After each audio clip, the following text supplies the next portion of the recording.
A prophecy, a marked warrior, and the downfall of Olympus, not by the vengeful Titans, but by a mortal. This is the tale of Kratos' lost brother, a tragic prophecy, and the unstoppable wrath of the Ghost of Sparta.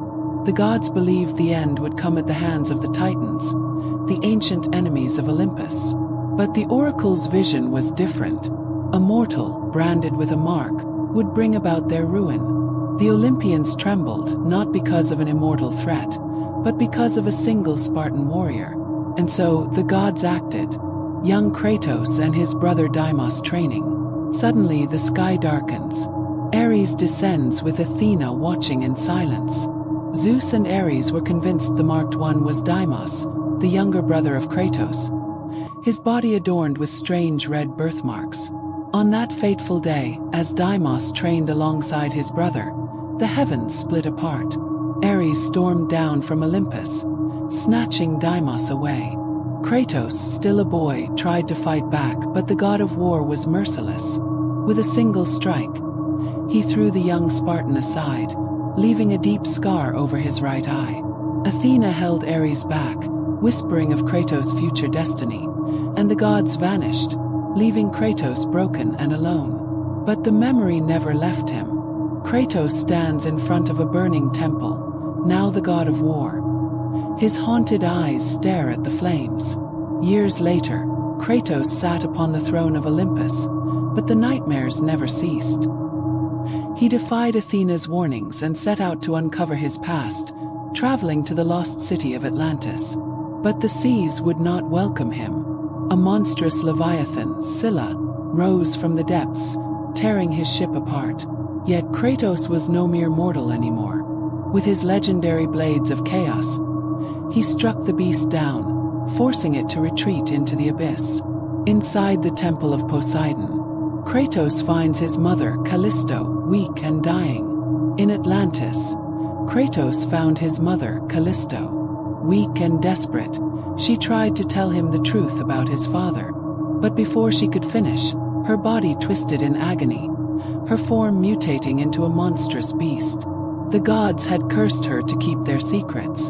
In a heart-wrenching battle, Kratos was forced to slay the only family he had left. With her dying breath, she begged him to find Deimos, to free his brother from his prison.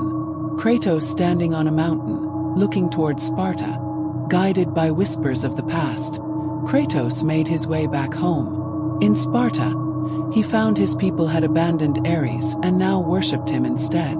But gods always have enemies.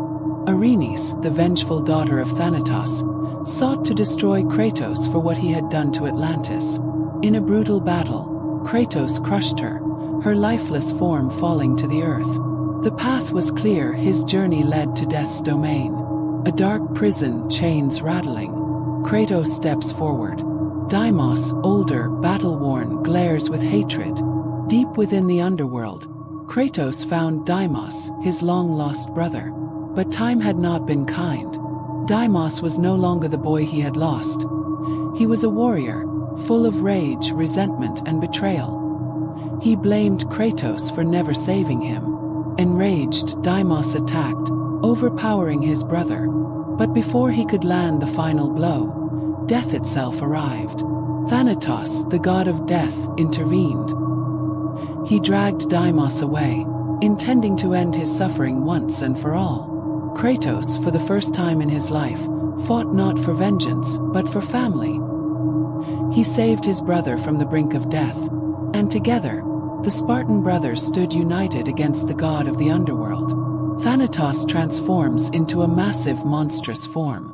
Kratos and Deimos stand together. Thanatos realized his mistake. Ares had chosen the wrong Spartan all along. It wasn't Deimos that should have been taken, it was Kratos, the marked warrior, the cursed son, the one who would end the gods. But fate was cruel. In the battle that followed, Thanatos struck Deimos down, killing him before Kratos' very eyes. Rage, unlike any he had felt before, consumed the Ghost of Sparta. This was not vengeance. This was justice. Unleashing his full might, Kratos annihilated Thanatos, cutting down the god of death himself. A solemn graveyard. Kratos places Deimos on the earth, leaving behind the arms of Sparta. The battle was over, but the war had only begun. As Kratos buried his brother, an old man, the mysterious gravedigger, spoke the final words that would define Kratos' destiny. You have become death, the destroyer of worlds. Olympus, the gods are watching from above. Athena descends, offering Kratos full godhood. Athena returned, pleading for forgiveness, offering him ultimate godhood. But Kratos had seen the truth. The gods had lied. The gods had stolen his family. The gods had taken everything. He did not answer her. He simply turned, returning to Olympus with one final vow. The gods will pay for this. The gravedigger stands over Callisto's tomb, looking at the last empty grave. And as the world prepared for war, the gravedigger whispered, "Now, only one remains." Kratos sits upon his throne, gripping his blades, his eyes burning with fury. This was not the end of Kratos' journey. This was only the beginning of his war against the gods. And Olympus had no idea what was coming.